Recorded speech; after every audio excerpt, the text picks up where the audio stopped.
why are we asking customers what solutions we should go create for them, right? Our goal as innovators is to understand the problem, and then we come up with the solutions that will best address those unmet needs.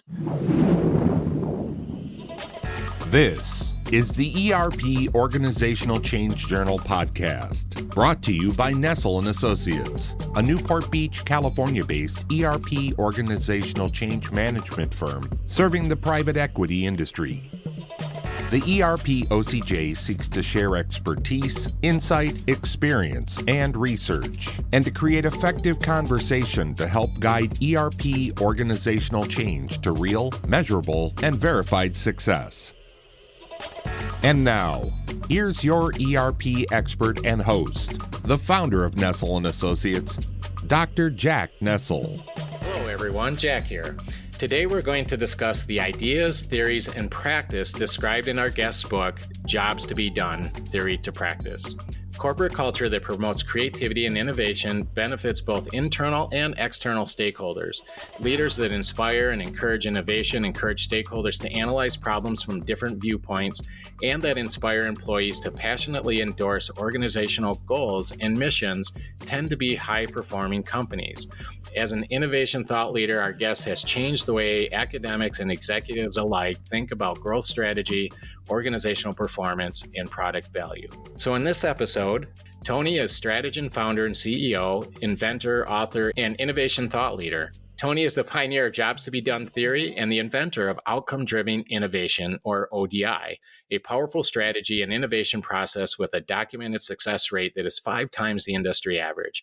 Tony has been granted 12 patents for his game-changing innovation practices, which result in products that help customers get a job done better.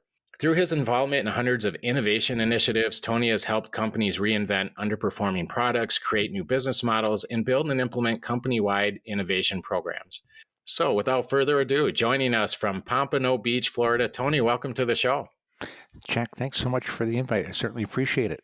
Yeah, and thank you again. We appreciate your time and really looking forward to sharing out some of your insight with our listeners. But before we get started, Tony, can you tell our listeners more about yourself and maybe introduce yourself to our listeners, but maybe set the stage? And I really liked your IBM PC Junior story. Oh, Maybe yeah. you could just share that really quick. I can relive that again, Sure. as much as I try not to, but and you'll understand why when I explain it. But yeah, my career started at IBM in the 1980s. I worked there from 1981 until 1991, and one of the first products I worked on was the IBM PC Junior. And the expectation for the Junior was really high. We were competing against Apple with their new home computers, and we wanted to get into the home computer space. So after working on the project for a year and a half, we finally got to announcement day. And the day after the product was announced, the headline in the Wall Street Journal read, "The PC Junior is a flop." And unfortunately, it was. Now, we didn't believe it at first, of course, and about a year later, after wasting about $1 billion, IBM pulled the product from the market. Now, what really intrigued me is how did the folks at the Wall Street Journal know that the product was going to be a flop, right? They were using some set of metrics to judge its value, and clearly the metrics we used to create it weren't the same. And it really got me thinking, like, wouldn't it have been nice to know what those metrics were weeks ago or a year and a half ago when we started developing the product? Yeah. And if we knew how customers were going to measure the value of our product, we could just create a solution that met those metrics, and the PC Junior's greatest things in sliced bread would have been the headlines instead. But it wasn't, right? So I spent my last 5 or 6 years at IBM trying to think through a better way to innovate. What I quickly discovered is this was not a problem that was just localized to IBM. It's really shared amongst companies of all sizes all around the globe. And, at the time, there were a number of tools that were coming out, like Voice of Customer and Conjoint Analysis and QFD. And what I quickly realized is that there really was no comprehensive innovation practice. And I guess it was around 1989, 1990 timeframe. It finally occurred to me, and this goes back to a quote that I'm pretty sure everyone in your audience has heard.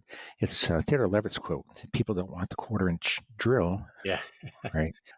They want the quarter-inch hole." Yeah. And as an engineer, it finally occurred to me that, hey, we have an option here. We don't have to go talk to customers about products. Let's go talk to them about what the process they're trying to execute or the job they're trying to get done. And I thought, if we can study what they're trying to do as a process, just like in the manufacturing process, you're always measuring and controlling different variables so that you could achieve a predictable result. I thought, let's go talk to customers and see how they measure success in getting a job done. And if we can understand those metrics, we could probably create solutions that get the job done better and that will win in the market. Well, sure enough, that's exactly what happened. And I've spent my career fine tuning this process so that it works in all different industries, all different business sizes, government agencies, and so on. So we've applied it nearly everywhere over the last 30 years. And we introduced the concept to Clayton Christensen back in 1999. And he wrote about it in his book, The Innovative Solution, in 2002. And that's what really popularized the concept of jobs to be done as a theory, which is pretty straightforward.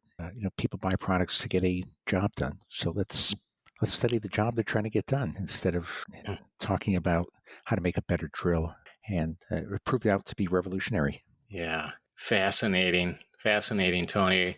Well, thank you, Tony. And I'm so excited to have you with us today. And I really believe that your experience in innovation and some of the ideas that we'll be discussing today also have a place in large-scale ERP organizational change. And I would like to offer up your insight for contemplation. I think will be valuable to our end users for sure. So I'm really looking forward to peeling the onion back here a little bit on some of these ideas that you just shared with our listeners. And in fact, Tony, I think what interested me a great deal about your book is that I see your process translating not only to external customers, but internal customers as well, such as in large-scale organizational change, where innovation is often the key to process change and the way organizations think.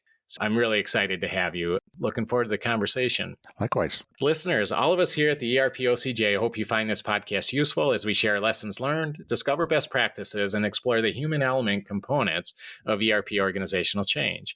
Please stay with us till the end. Tony will give us his actionable golden nugget of advice based on today's conversation, and I will recap today's key discoveries and offer my suggestions on how to implement what we've learned today, because our conversations here are built around the listen and learn approach, but it's when you apply what you've learned that you will begin to move the needle forward.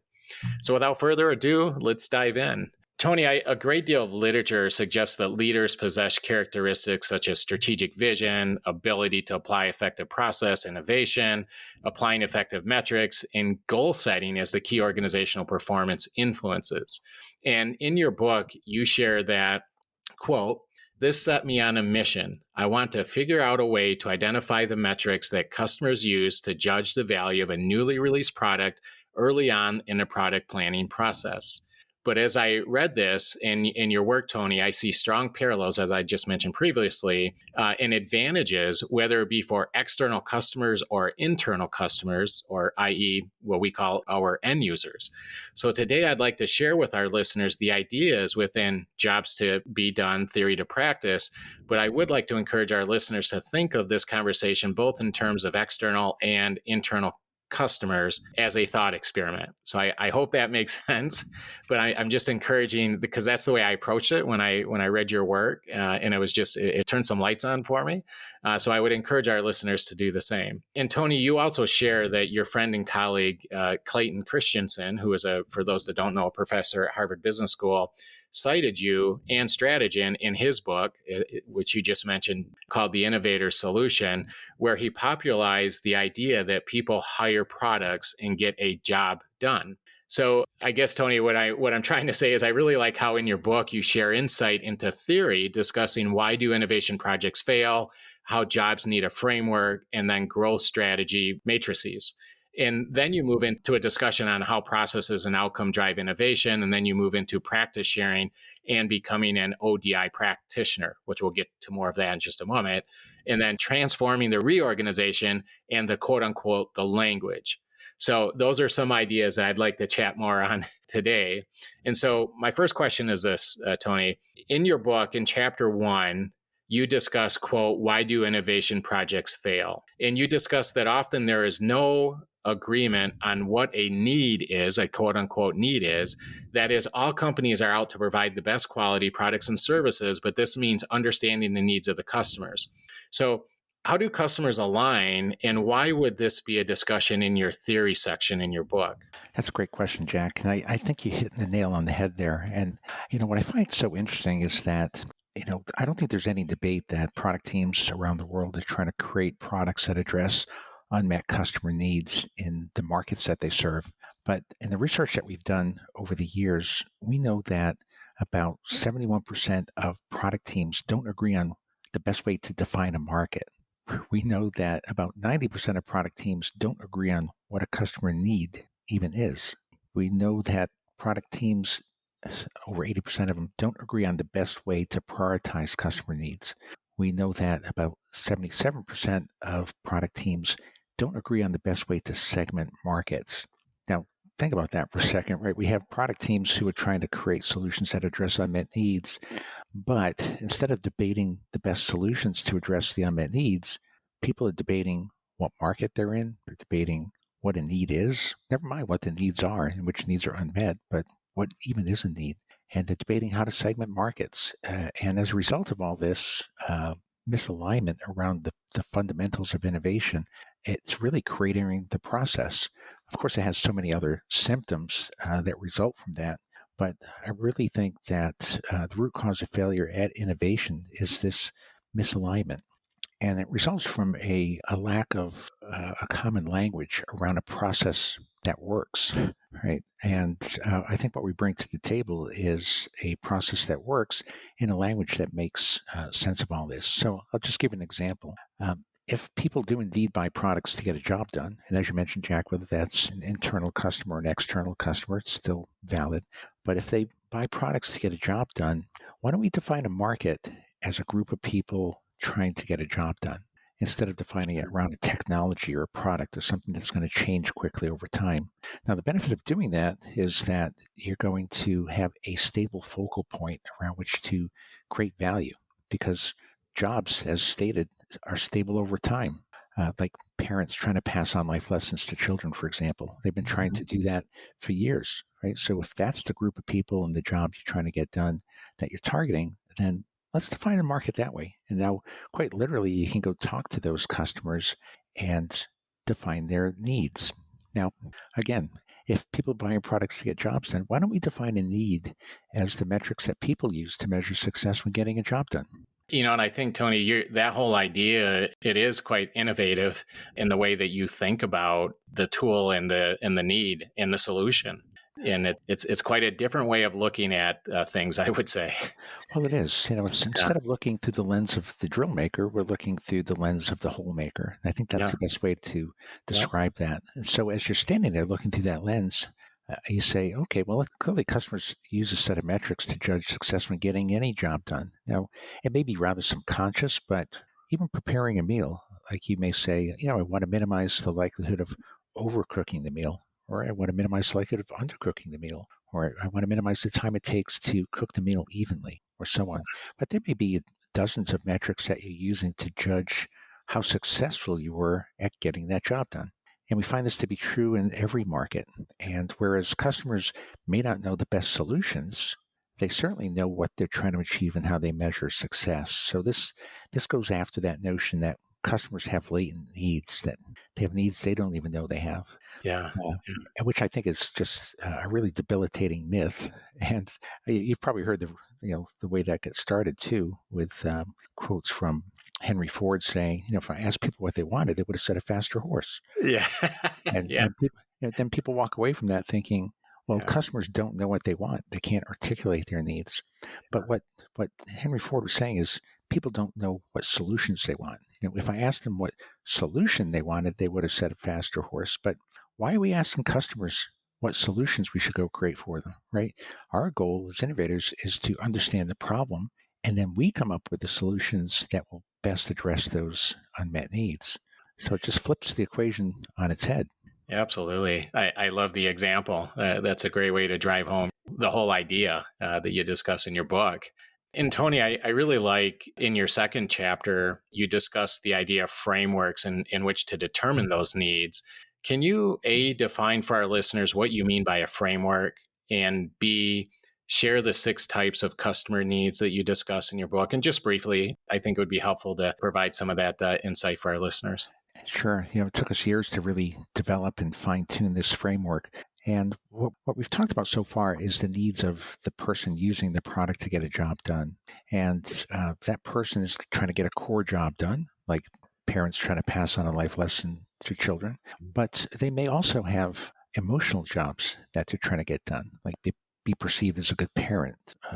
And they may also have related other jobs they're trying to get done at the same time. And so these are different types of jobs that the job executor has. But what we also learned over the years is that there's 2 other types of customers that need to be considered. One is what we call the product lifecycle support team. These are the people that set up the product, they install it, they maintain it, they upgrade it, they dispose of it.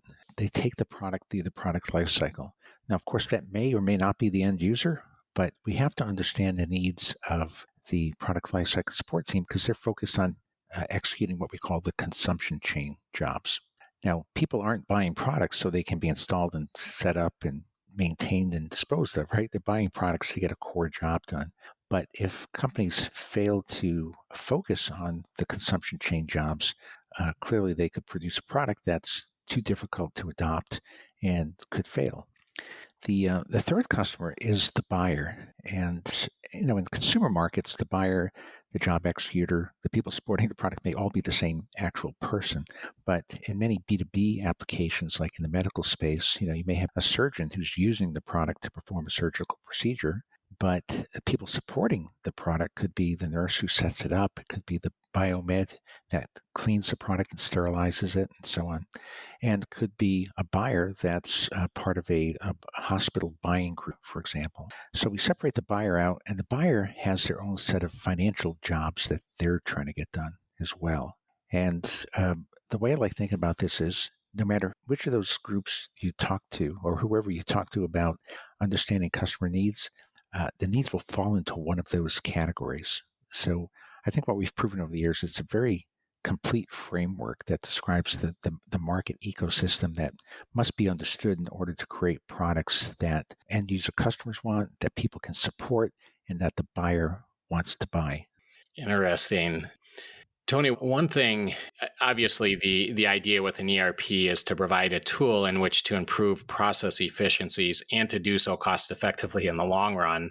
Yep. And you share in your book, you discuss differentiated strategy, dominant strategy, disruptive strategy, discrete strategy, and sustaining strategy. And I thought about a way, how to articulate this question, but now I'd like to put you on the spot. And if you could, Tony, maybe consider these strategies internally versus externally, and how could they be applied to large scale ERP organizational change? Sure. Yeah, and everything we've talked about here could be applied externally or internally, because whether they're internal or external customers, they're still hiring products to get a job done. And we're still going to go talk to them about their job. And so you bring up those different strategies. The whole reason we created that framework is because the market dynamics more or less dictate the strategy. And so what I mean by that is you could have the intent of disrupting a market. And what that means is you're going to go create a product that gets the job done worse, but at a much lower price point. And this is per Clay Christensen's definition of what disruption means. And you could go create that product, but if there is no overserved segment of the market, in other words, if there's no percentage of the market that wants a product that gets the job done worse and at a lower price point, if that segment doesn't exist, then you're going to fail in the marketplace. Mm-hmm. So what we wanted to do was to lay out these different options. And at a high level, people buy products that will help them get the job done better and or more cheaply. And so if a company wants to pursue a differentiated strategy, to us that means, hey, let's get the job done better and charge a premium price. Now that strategy will work if there's an underserved segment in the market. And what we mean by that is, maybe 50% of the market has 20 or 30 unmet needs. And if we go discover that segment and understand what those unmet needs are, and we focus on that group of people, we could potentially offer a solution at a higher price point that would appeal to them. And that would be an appropriate strategy. In the ERP space, it's kind of interesting because what we often see for a lot of business applications is that people don't necessarily want to pay more to get the job done better. They want to get the job done better, but they want to pay less. Yeah. So a lot of their systems are manual. They're trying to take out labor costs. They're trying to reduce their expenses and do things more efficiently. So that's when a company, if they know that's what the customer's trying to do, they have to pursue what we call a dominant strategy, and that's to get the job done better and more cheaply. So what that entails is finding that segment of 50% of the market that has 20 unmet needs and creating a solution that gets the job done better and cheaper. So this doesn't give you that flexibility of saying, hey, I'm going to go with a premium price product and charge more than everybody else, because they're not willing to pay more to get the job done better. And we see that quite frequently. And you've seen markets like Netflix, use that approach. We've seen them. Right. And it's a big play. And the reason we call it a dominant strategy is because it always wins. Yeah. Right. We helped Kroll OnTrack enter the electronic evidence discovery market back in the early 2000s, and they had failed in their first two attempts.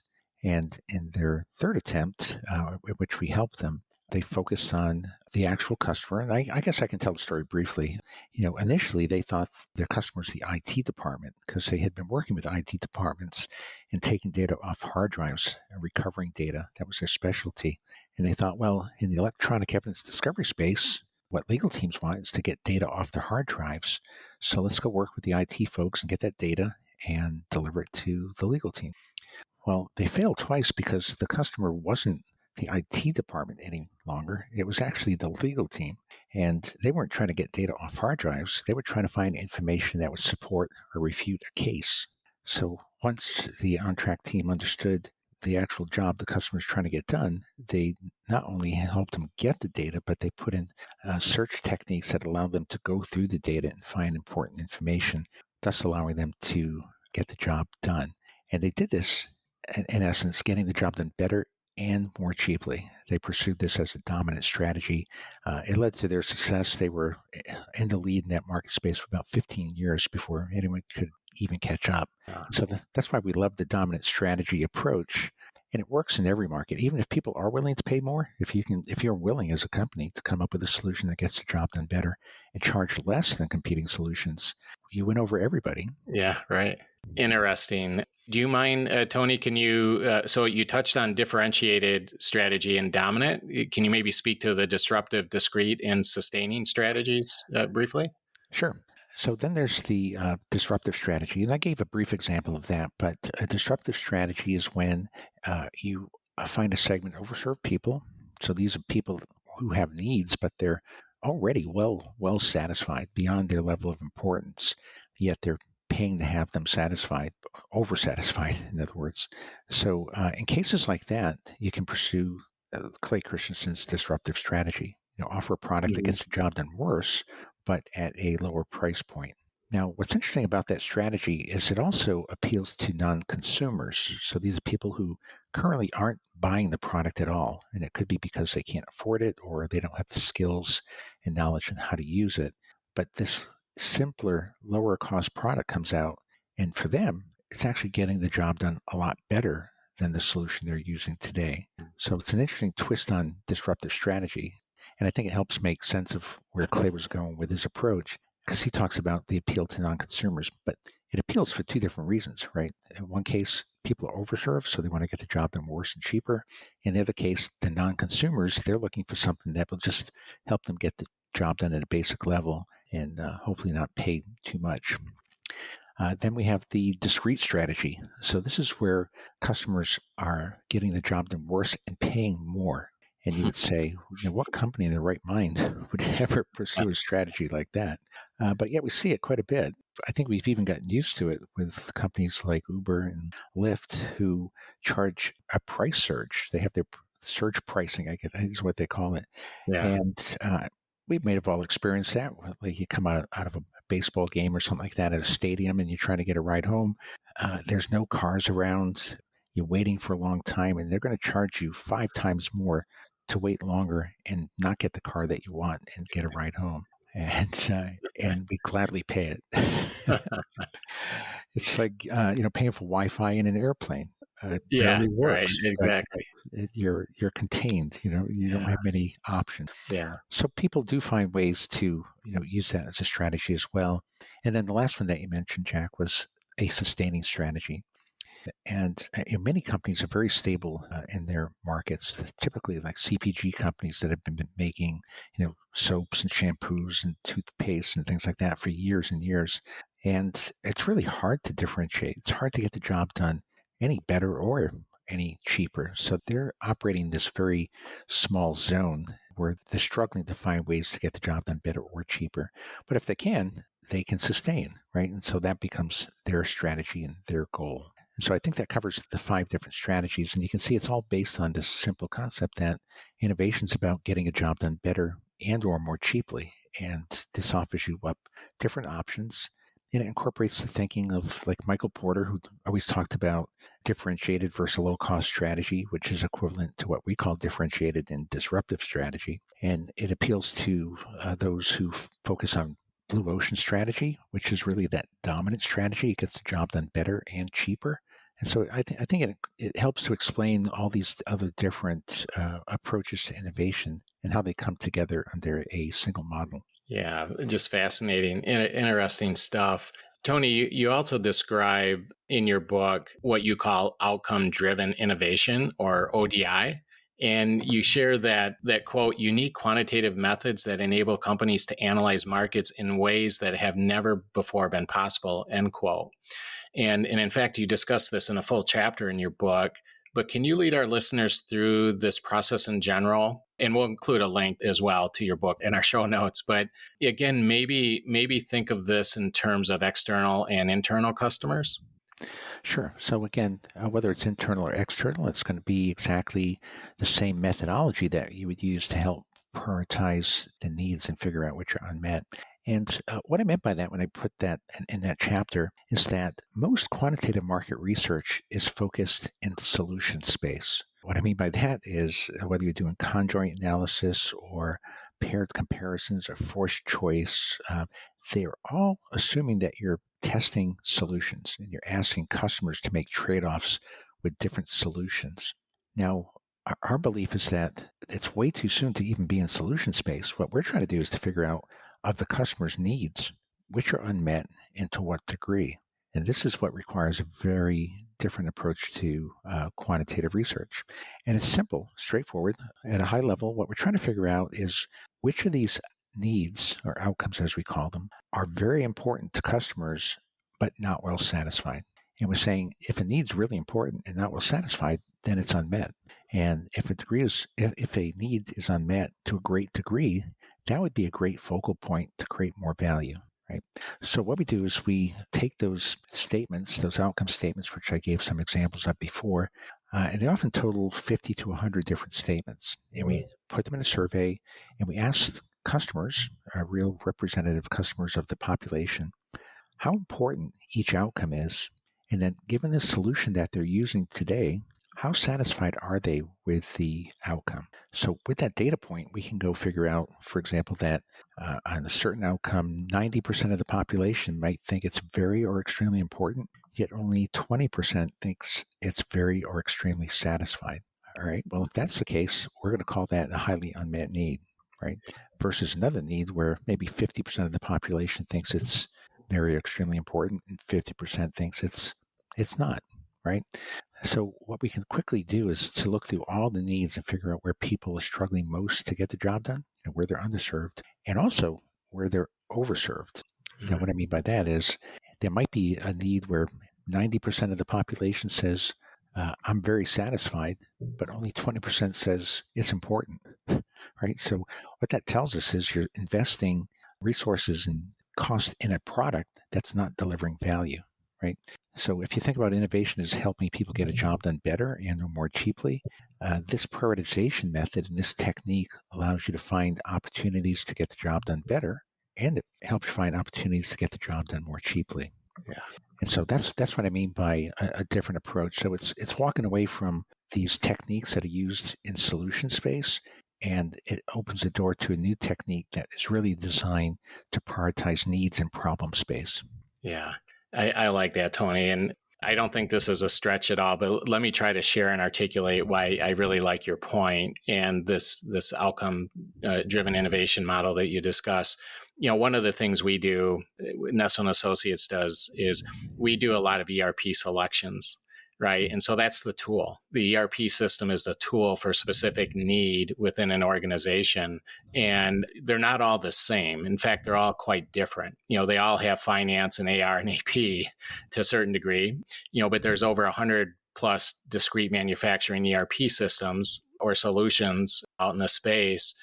And one of the things we do is really try to understand before we even get close to the point where we are trying to gather requirements and put together an RFP, maybe for an ERP vendor. This idea that you talk about in terms of how satisfied are the customers, which in our case is normally the end users, right? Yeah. How satisfied are they with the current solution?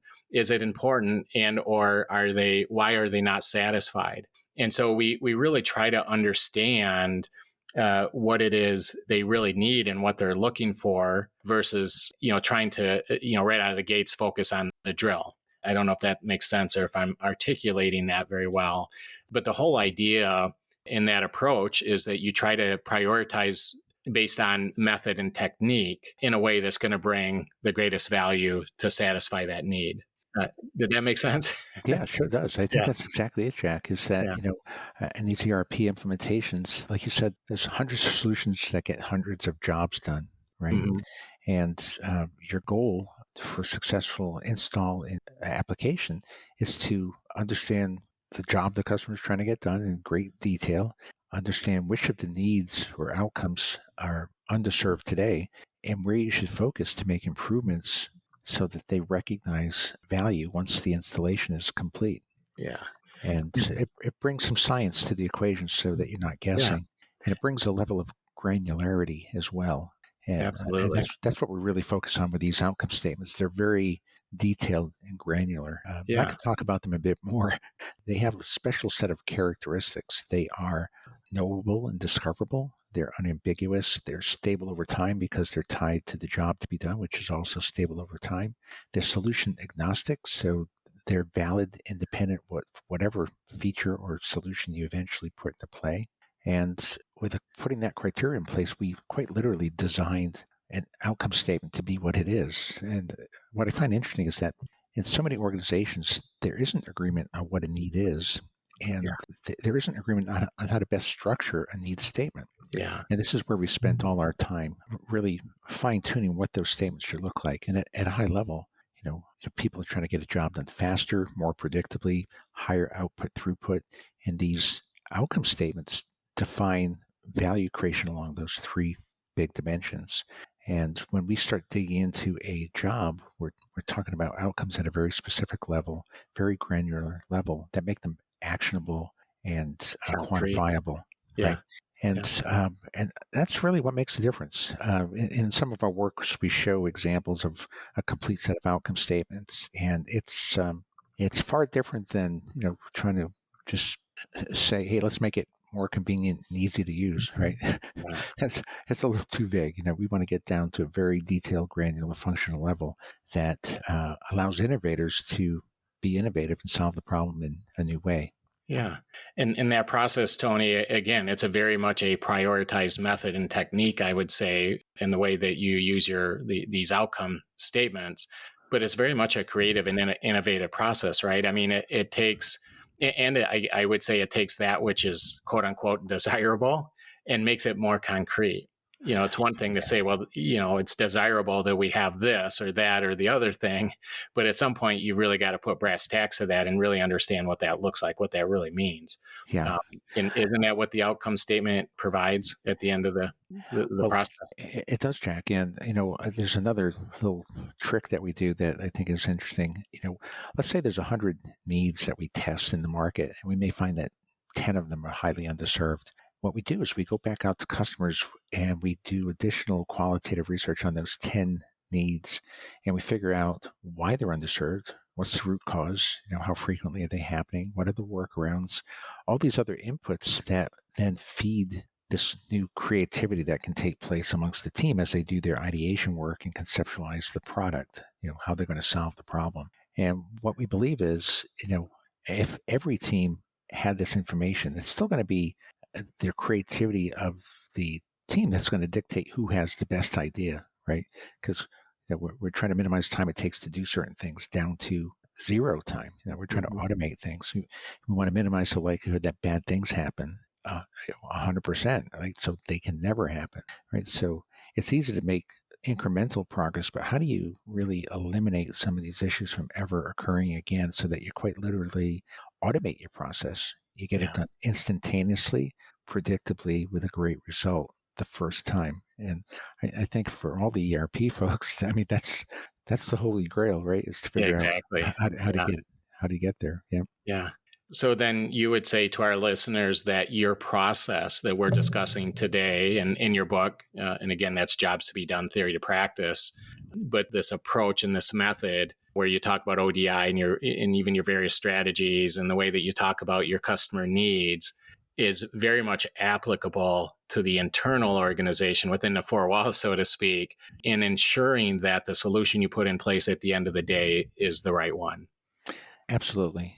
Yeah, we've had experience at working on internal or projects with internal customers in so many different occasions. It could be an internal manufacturing department who's trying to improve their ability to optimize their output and throughput of the manufacturing process. It could be the HR department who's trying to make sure they're hiring the right people. It goes on and on, right?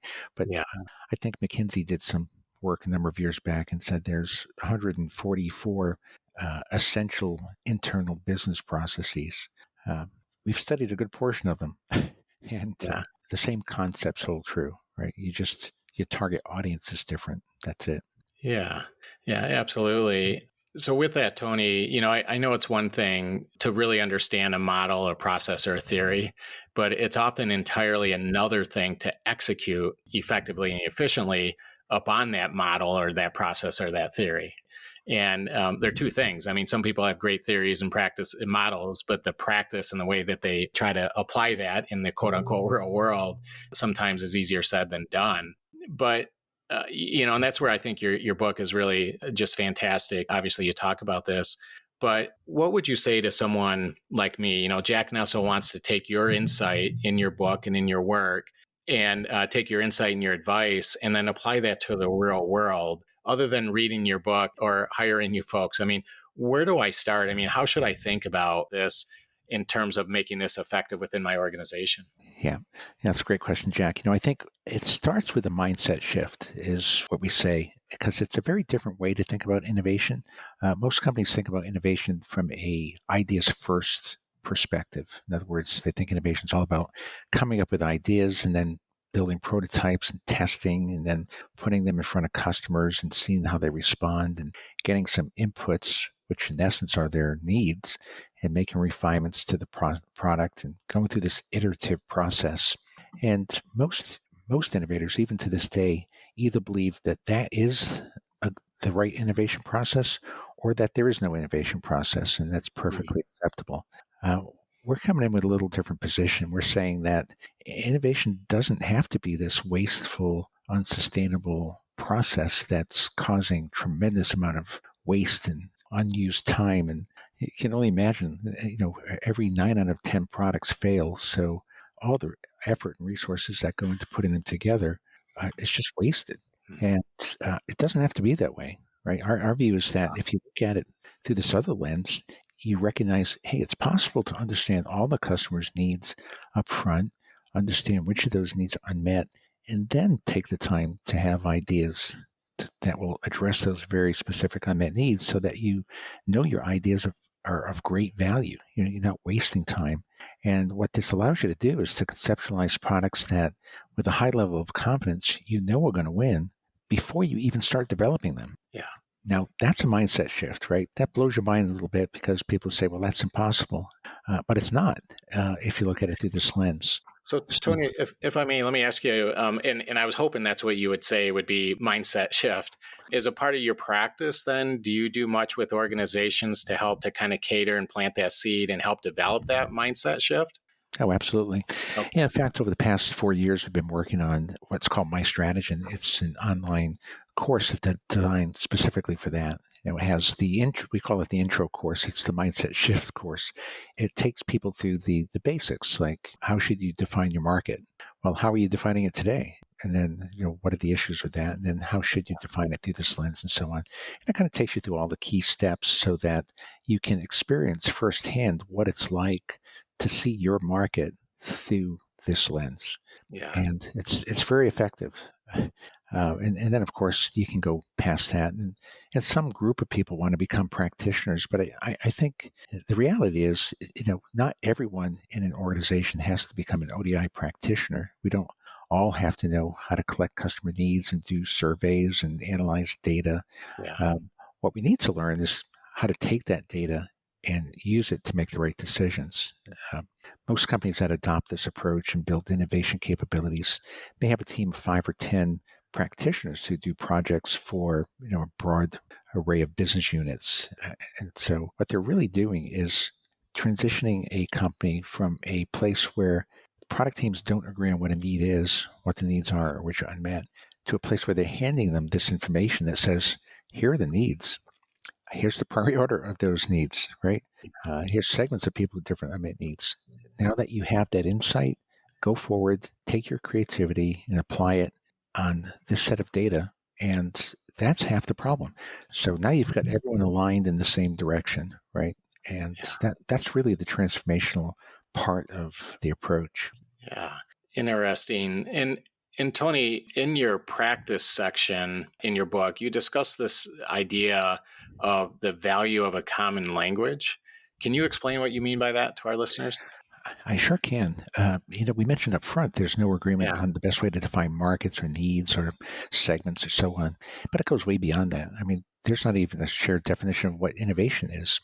Yeah. So Right. it goes on and on. So what we developed is I'm happy to make this available to your audience as well. It's a glossary of terms, and there might be 70 or I haven't counted them, 60, 70 different terms that all make sense from a system standpoint when defined through the same lens. So if you believe that, for example, if you believe people buy products to get a job done, well, let's define a market as a group of people trying to get a job done, right? Yeah. So it's that kind of thing. And so it lays out, it's interesting too, because it lays out the glossary of terms, not in alphabetical order, but in the order in which you'd actually have to understand them to build the story in your head. Yeah. So what I often recommend is if people just read the glossary of terms, they'll understand the system, right? They'll understand the mindset shift that's taken place as we've defined these terms in this manner. I think it's a very short but quick and effective method of learning. Yeah, absolutely. And thanks for sharing that. I think that's actually a pretty powerful idea in my view. And I actually think it's an idea that's not talked about enough in practice, or at least in our practice of ERP organizational change. So I appreciated that in your book. One of the things we do, in terms of creating this common language, we actually have exercises where right from the onset, let's talk about the definition of success. Let's talk about what that means. So maybe, we may do it in a little bit different ways, but I think that idea of just defining and having this common language right on the onset is incredibly important to the success of the program. Sure. You often have multiple stakeholders and, different stakeholder groups in the organization. They may have their own ideas and in different ways of thinking about things. And therefore, they're probably going to have different definitions of success and certainly different perceptions. So just that idea, I think, is just a pretty powerful idea for practice. Agreed. All right, Tony. Well, thank you so much for your time. This has been fun. I really encourage our listeners to check out your book, Jobs to be Done, Theory to Practice, and just really think about and reflect on some of these ideas. But Tony, my last question for you, and we call this our golden nugget. I love to ask all of our guests this question, but if you just think about your work and your experience and just going back to your days with the IBM project, and what would you say if you just kind of distill that down and maybe distill down your book into 2 or 3 sentences? I know it's easier said than done, but what's the golden nugget that you would leave with our listeners today that they can take back to their practice and try to, get some value out of that? Well, Jack, I mentioned before, we covered a couple of interesting things so far, but, we mentioned, seeing the world of innovation through the lens of the hole maker, not the drill maker. I think that's really critical. But what I'd like to leave the audience with is just getting started. Getting started is the hardest part. And the way to get started is to define your market through this lens. So what that entails is go to your customers and regardless of what products they're using, ask them what job or jobs are they trying to get done, right? And that will kick off a whole new conversation that allows you to go deep and understand what they're trying to achieve at a different level. Yeah, absolutely. Good stuff. Good stuff, Tony. Appreciate it. So listeners, in this episode, innovation thought leader Tony Ulwick shared insights from his book, Jobs to be Done, Theory to Practice. He explained the jobs to be done theory and how it can be applied to both external and internal customers, such as in large-scale ERP organizational change. Tony shared his outcome-driven innovation process and how it enables companies to analyze insights and new ways of solving problems. And finally, he offered the advice on putting theory into practice and the importance of establishing a common language in organizations. I highly encourage our listeners to check out his book. And again, there's a link to that in our show notes. And the book, again, is Jobs to be Done, Theory to Practice. Tony, thank you so much for your time today. We appreciate it. Certainly appreciate your dedication to your practice and to the trade. Can you tell our listeners how they can get a hold of you and get in touch with your organization? Sure. You can contact me directly at Ulwick, Ulwyck, at Strategyn.com, or you could go at info@Strategyn.com. Super. Thank you. Tony, thank you again. Be well. We appreciate it, and we'll talk soon. Thank you, Jack. I appreciate it as well. You bet. Thank you for joining us for today's episode of the ERP OCJ podcast.